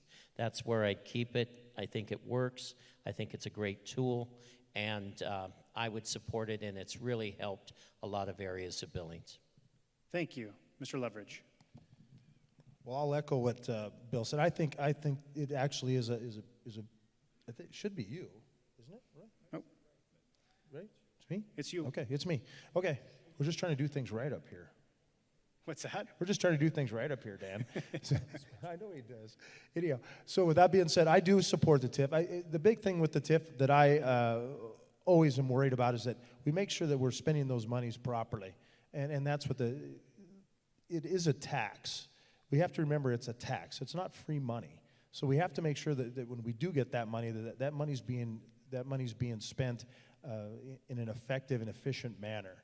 That's my biggest concern about the TIF. Other than that, it is an effective tool for infrastructure. Thank you. Mr. Aspenleiter. So I'm actually sitting on the committee for the Montana Chamber of Commerce with some legislators and developers and builders around the state of Montana to talk about the TIF. Because the legislature is going to come back in 2025 to look at changing TIF rules. TIF was originally created to get rid of blighted structures. Those generally are condemned buildings. It's not a building that you don't like to look at. It's a blighted and condemned structure. And for horizontal infrastructure, building out roads, water, and sewer to encourage development. What's happened, not necessarily in Billings, although downtown we've started to get a little goofy with it, is we've started to deem things blighted and then use dollars on vertical construction like facade improvements, entryways, windows, doors. Those are private investments that need to be made, not tax dollar investments for a private profit. We need to get back to focusing on horizontal construction and removing blighted buildings, condemned buildings from our communities for safety purposes. That was the intent of TIF when it was originally started, and Western Montana has bastardized it wildly, which is why we sit where we sit today. Thank you. Ms. Hernandez. I believe that this is where we continue to work with relationships that we have with our state legislators, as well as strengthen wherever we can. And share with them the benefits that Billings has received as a result of that, and how it can work at its best. We already don't have a local option tax. There's so many other things that we do not have the benefit of using. So I think that this is an area where we share the information, work with our state representatives to ensure that it remains. And it's an ongoing work to make sure that any funds that we receive are properly utilized. Thank you. Councilman Boyette. when I was a brand new deputy sheriff, I tore the muffler off my patrol car and went back to the sergeant, and he said, "How did you do that?" And I said, "I was on Bruce Avenue." He said, "Okay, never mind." The TIF, if you go down to Hollowell and Orchard Lane and look what the TIF has done, you would say this is a great mechanism for areas that have been blighted area. You gotta go see how pretty this is now, and I think it would increase the value of the property. That's what it's designed for. We have to use TIF in the right way though, and there's rules, and if you read the rules, it tells you exactly what the state says we can do and not with them. But it is an awesome mechanism when it's used correctly. You can't beat it. Thank you. Mr. Mulvaney.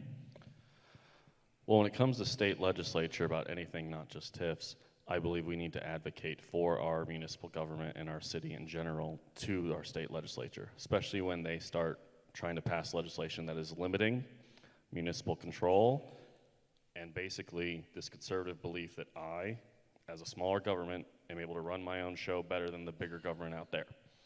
When it comes to TIF, I've personally met with the eBird and Downtown Billings Alliance, and the work that they do, I think, is incredible in revitalizing these districts across town, increasing local business presence there, and actually trying to improve the quality of life for the people living there or getting people to move there.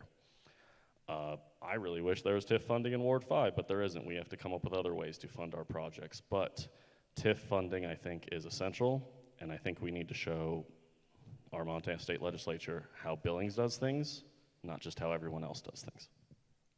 Thank you. Councilwoman Shaw. Thank you. So the way a TIF works is the city looks at an area that has been blighted and the property values are declining and says, this is going to be the boundary of this area. Then they come out and assess all the properties and say, okay, your building is worth $100, yours is worth $200, that's the base rate. Any amount that property increases in value over the life of a TIF, which is between 15 and 40 years, that money stays within the TIF to further revitalize it and build up other businesses and other infrastructure. So that's kind of how they work, so that you have that in the back of your mind. One of the things I think Billings does really well is we have a really great TIF policy that we adopted that I think is pretty comprehensive, reasonable, has served us very well. The one piece that I would like to change is that we have a 5-to-1 private public. Let me get this right. We have a 5-to-1 private to public ratio that we look for in all of the projects. So we say for every dollar, that you're asking for, we want to see $5. Well, council has endlessly debated whether this means it's 16% or 20% of the project. And so I think whatever it is, we just need to determine it. I said at council, I just want us to stop arguing about it. Thank you. Mr. Mayotte. Thank you. I wholeheartedly believe in TIFs. After all, I sat on the Saburo board for about 5 years. And one of the things I come to learn very, very quickly is that a high tide will lift all worthy boats. And those worthy boats that we've worked on the south side are the new evidence center, safety. Public safety comes out of TIF money. As Councilman Boyette said, it's not just Bruce Street or Hollowell. I mean, we have a 5-year plan when I was there of what streets were going to be redone, and it's not just a street, okay? These homes are being added to the sewer, they're being added to the city water systems. Their properties are going up. Again, that's that high tide lifting the entire city. We've invested in bringing new economic development. Look at the south side, South Frontage Road over there. There is this enormous warehouse coming up. Okay, Saburo threw $1 million at a $60 million project, and they were just tickled to have it. The TIF didn't have that much to make it happen, but because we're willing to get behind them, they looked at this as the city of Billings is behind economic development. So it's a great tool on so many levels, and I certainly support it. Thank you. Councilman Neese. Thank you. First of all, it's 16.67. Okay, anyway, so I am sometimes known not a friend of TIF, and the reason is because sometimes just the reason why the state of Montana is looking to change the TIF laws is because councils do not always use TIF like it should be. And when you think about the TIF, the idea of the TIFs is to make sure that TIF, the increment or the tax property values increase. So we as council have often seen policies or TIF requests come to us for nonprofits. Nonprofits do not pay taxes. That does not increase the tax base. There's a lot of justification of why they bring it to us, but it's not directly increasing tax base. So when we see a council starting to use TIF policies incorrectly, then you're going to see the state have to clamp down on the state laws. And I think we need to have a council that makes sure they look at the policies, use them wisely, so we don't lose them at the state level. So again, TIF policies can be very, very valuable, as we have seen in some of the infrastructures that we have. So I don't always vote no on the TIF request, but when they are not used properly, in my opinion, and they're not increasing the value, then you will see me try to hold, and that's maybe why I'm sometimes not the friend of TIF. Thank you, candidates. We're almost at the end of our evening here. We've got one final question. And just to give a little heads up, we will start with Mr. Aspenleiter and move to the audience's left. The question is, respectfully, what differentiates you from your opponent? Why should voters choose you? I think I come to the table with a lot of experience, a lot of relationships. I serve as the Montana Department of Transportation Commissioner appointed by Governor Gianforte. I'm the chair of the Montana Gaming Advisory Council appointed by the Attorney General, Austin Knudsen. I bring relationships at all levels to the table to help our community. I think that's one area in which we're lacking, is reaching out to the federal, state, and county levels from city council to build connections, build bonds, and bring people to the table for real solutions and real change. From my perspective, we need true leadership. You need to look to proven leaders to take this city to the next step. The generation before me and before us has built a great place. And it's up to my generation now to step up, to grab the baton and take it to the next level. From my perspective, I think our focus needs to return to the core issues. My background is exactly that. I build infrastructure. I build buildings. I know how to grow communities. I know how to lead people. And we need that type of leadership in our community and leading our city. If we don't make some changes and make some hard decisions without saying yes to everything, we are going to end up in a financial position that nobody likes in our community, and that is going to start to turn our community the direction that we don't like it. We need people with fiscal responsibility. We need people with conservative values that know where government's place is, where it's appropriate and where it's not. And we need to know how to get our state and city governments back in line with what we believe at our core values. We need conservative leadership to turn our city and take it to the next level. That's what I bring to the table. I hope that you vote for leadership in all of these wards. I hope you vote for somebody that's bold and willing to take the heat, because the decisions we're going to make are not easy. So please, as you consider your ballots, look to leadership, look to proven experience, and cast a ballot that way. I hope that's for me. That's what I intend to bring to the table, and I'm honored to be here. Thank you. I hadn't intended for that question to be 2 minutes long, but we are ahead of time, so I'm happy to entertain it. On to Mr. Loveridge. So one of the things I bring to the table is one, passion. There aren't many people more passionate than me. You're not going to find people that are going to work harder than me. When I started with VIP Services in 1989, I had 4 jobs, just to make ends meet. I worked my tail off. I put great people around me, which apparently is a skill I acquired over that period of time, and we grew a business from 6 employees to over 40. One of the things that I can do is I'll bring that fiscal responsibility. I won't just rubber stamp every assessment that comes across the board. I'll ask the tough questions. I'll be serious about what we have. The fiscal responsibility that I bring to the table in our ward is unmatched. I'll bring that fiscal responsibility that everybody here deserves to have when I spend your money as a city councilman like I would spend my own. Okay? That's what's most important right now. Public safety has to be priority one. We have to do something about, and we haven't talked a lot about it. We've talked a little bit. We have a transient problem in our midst. Everybody here's seen it. Go look at 6th Street, 27th Street. That's terrible. Those are businesses that used to have employees that work there. They're gone.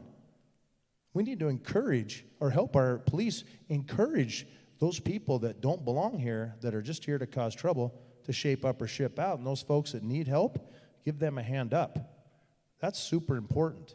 And we can't forget that. We don't want to go downtown at night because my daughter and my wife are scared. Well, that's no way to live. People that have businesses down there, they can't have businesses because people aren't coming down there to do business. So those are some of the things that I'm going to bring to the table. Those are my priorities. And those are the kinds of things that aren't being done right now with our 6-4 vote. I will bring that conservative view, and I will make sure that happens if I get on city council. Thank you for coming tonight. Thank you. Mr. Kennedy. I appreciate the opportunity to be here this evening. I do want to thank Mr. Leverage, as we've had a very good run, and we've seen a lot of people in our district, and we've given them a lot. One of the things I bring to the table is experience, many, many years of experience. Scott, I appreciate you on the Highway Commission. I was chairman of the Highway Commission and enjoyed it. And we were able to get Shiloh Road at that time. We've built a lot of things in Yellowstone County and Billings. I bring a lot of experience. We had, any of you followed my career, you would notice the first 2 years I did vote against budgets. They were out of whack. They needed to be scaled down. By the third year, we had been, the last 22 years I was on the commission, we were in the black. I am very fiscally responsible. I look at everything. We move from budget hearings from 1 day to 2 weeks because I want to know what we're spending the dollars on. It's not my money, it's your money. And we need to make sure what the dollars are being spent on. We need to look at the priorities in the town. I can bring the experience to look at this. I've always worked on balance, working at balance to make sure things run and things work for the city. We need to make the city of Billings the best, and I think I can offer you that. Thank you. Thank you. Councilman Neese. Thank you. I got involved in city government through our local task force because I wanted to affect our neighborhood. I wanted to make changes, in our local community. And as I got involved, I got to build relationships with city council members, state officials, and I realized that the task force has a lot of information that people can learn from and prepare them for helping in city government. And so when I was asked to serve as city council, I was delighted because I could bring it to the next step and not just help my ward with things like the Inner Belt Loop and the Billings Bypass and Castle Rock Park and the High Sierra Park, but we could also move that throughout the whole city. And so the 5 years that I've been on city council, I've built great relationships with city staff, with other council members. We don't always agree, but we work together and we work together well. And so what I bring here is a lot of experience, a lot of understanding, and a lot of knowledge. And I also bring a conservative vote. My background in analytics and analyzing data is valuable in making sure that we hold the city's budgets accountable. I've often pulled budgets and had those budgets trimmed. And so we need to make sure that we continue to hold the city accountable to those types of budgets. So, and we need a conservative council. We've had a lot of ideas float throughout the city council, but we really need to see a city council that has some more conservative views, both fiscally, financially, and what they really want to build for the city. We need to really look at what our infrastructure is doing because we're falling behind in some areas. And so we need to put those things ahead, like public safety, ahead of some of our wants. And so I asked the people of Ward 2 to vote for me for the conservative vote. And if you really want to keep the conservative vote, keep Neese and vote for me. Thank you. Thank you. Mr. Mayotte. Thank you. The reason that you want to vote for me is my experience. 25 years in federal government. I understand how government works. A criminal investigator.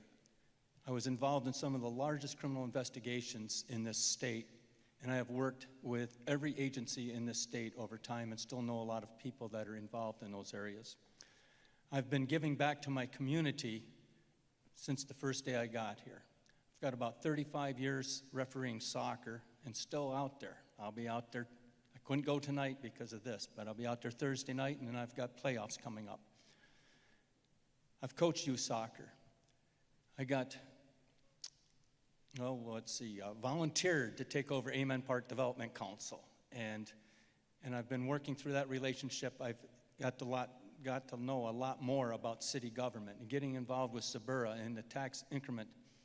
Got to understand a lot more about how taxes get spent. Like these other gentlemen have been saying before you, I am a fiscal conservative. My undergraduate's in accounting. My graduate degree is in sport management and exercise science. So I think I have a very good educational background across the spectrum to understand different issues. The issues that are facing us today are issues that we can overcome to continue to make Billings the best place in the world to live. I truly believe that. I would not be staying here after my first wife passed away 22 years ago. I'm still here because I believe in this place. And I want to continue to be here and to be a part of this community and continue to give back. And I do want to take a couple seconds to thank Kendra. We have some differences of opinions, but she's done a great job for the ward and she's run a very nice campaign with me, and I appreciate that very much. I appreciate you listening to this evening, and I hope you will vote for me in Ward 1. Thank you. Councilwoman Shaw. Thank you. So I'm a writer by trade, and I'm a mom of 2 young kids right now. So I have a 5-year-old that just went into kindergarten, and I have an 11-year-old who just went to junior high. That's a perspective that we really lack on city council, that people who have young kids right now and are experiencing the things that young families are facing in this community. Next, I have a little list I've made for you of some of the things that I'm really proud to have voted for and participated in and championed in my first 4 years of office, and that I will put in your mind of some of the exciting things that we could do in the next 4 years.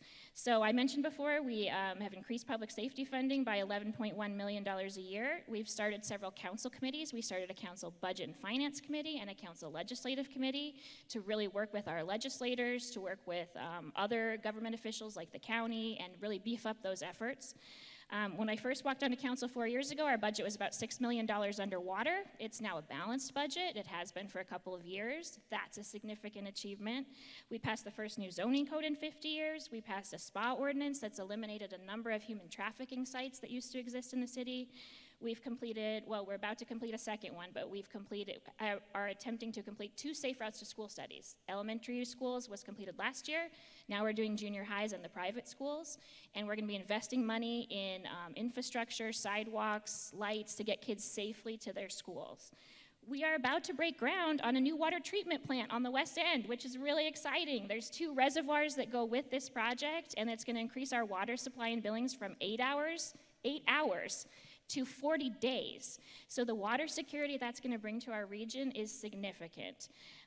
We are starting a composting facility at the landfill, which is exciting for Billings. As Dan mentioned, the city became LEED Gold certified in this last year. And then we've gotten a number of electric buses and optimized the bus routes. And the last one is we hired some federal lobbyists that are helping us bring in some federal funding. We've already seen that happen with a $1 million grant for the airport and a $1 million grant for trees around the city. So we're hoping that there's more dollars coming our way. Thank you. Mr. Mulvaney. I'll bring up the elephant in the room. I'm the youngest one at this table by a decent amount. I will not disclose the number to not embarrass my fellow peers. I'm here to introduce a fresh perspective into our city government. I believe our youth, the people I work with and my wife works with every single day, are the future of this city. However, the future of our city are very apathetic when it comes to government, not just local, but as a whole.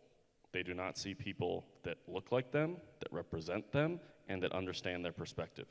That's what I'm here for. I'm here to make sure that our future is represented at our city level. When it comes to personal politics, I'm a history teacher. My job is to be unbiased and provide multiple perspectives, and that's what I plan to do as a city council member. I'm not going to be going off on my political agenda or my politics. My job is to represent the people in this city and compromise with those who may have a disagreement with me. And our big thing, I'm a union member. I already do represent populations at my own workplace. I care about wages, I care about benefits, I care about the jobs that people do that keep this city running. And I want to continue to foster that. I've heard about people wanting to invest in their city after their careers have blossomed. Well, I want to invest in my city now. I want to raise a family here. I want to retire here. I have the time and energy now, and I want to see other young people also running for government and caring. And part of that is through transparency and accountability. When I started attending city council meetings, I did not think I would sit from 5:30 to midnight or maybe later for a meeting. That's not anything to do with the city staff, but I believe it has to do with city council members being accountable, doing their homework before meetings, and being transparent to the public who try to attend those meetings. If we want people to care about our government, we need to make it accessible to all. Thank you. Thank you. Councilman Boyette. Make this simple. None of us can do anything by ourselves. I can't do anything on the city council by myself. It takes 6 council members to do anything. So how do you get that done? You have to have cooperation. My experience in time and grade, I know what a cop thinks because I was a cop. I know what the city bookkeeper does because I did books. I know what a balanced budget is. Time and grade helps, but we have to communicate and work together. One council member can't do anything. They talk about building and jobs. There's a $38 million warehouse on the North Frontage Road we approved is going in. There's a $50 million Coca-Cola plant on the South Frontage Road we approved is going in. There's a $50 million osteopathic college for doctors on the West End that we approved. We have a lot of work in this town. Look on the West End for housing. Look at the apartments on the West End. Look on the apartments on the Heights. Billings, I think we're doing a good job as the city. We just need more help from the public coming in to do the work. I think my time and grade, I went and had lunch today, as I said, with 2 county commissioners. To me, that's a big thing because we need to work together. That's my whole point, is we can't do anything by ourselves. We have to do it together. Thank you. And the last word to Ms. Hernandez. I would like to lead in changing the narrative for our city to highlight all the positive things that go on. I've chosen to continue to live in this city for 43 years because I see this city as being the city to live in. I am proximate with people from all walks of life, from the homeless youth to the most privileged among us in this community. I'm a connector. I connect folks to get things done. I'm a strategist. I am a governance geek. Not only that, but I also train that. I've worked that at the local, state, national level, and international level for organizations that are registered in the U.S. I have been called in to grow people's dreams into actual parks or whatever it is that they want to build, as well as gracefully close those buildings that have those businesses that have outlived their purpose. I also make tough calls. I've been called in and have had to lay off the entire staff. It's not easy, to be a leader at times, but I'm willing to do what it takes for us to move forward in a positive way. I also feel that I train a lot of people. Right now I'm connecting students who are interested in doing internships this summer. It's not even part of my job, and I'm still doing that, to connect them with other people in the community in hopes that they will choose Billings to remain in after they graduate. I want Billings to be the #1 city. And I just feel that I have the energy, and I want to train others wherever I can, listen to others, and represent people from throughout my ward and the city. Thank you. Thank you. Ladies and gentlemen, that concludes our event this evening. Please help me give a round of applause to our candidates.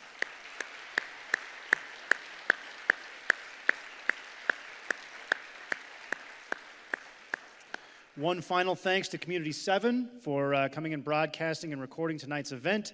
If anybody you know didn't make it and you'd like to help share some of this information, please be sure to forward that on to them. Ballots go out around October 18th, so be looking for those and make sure to vote. Other than that, thank you all for coming and have a great evening.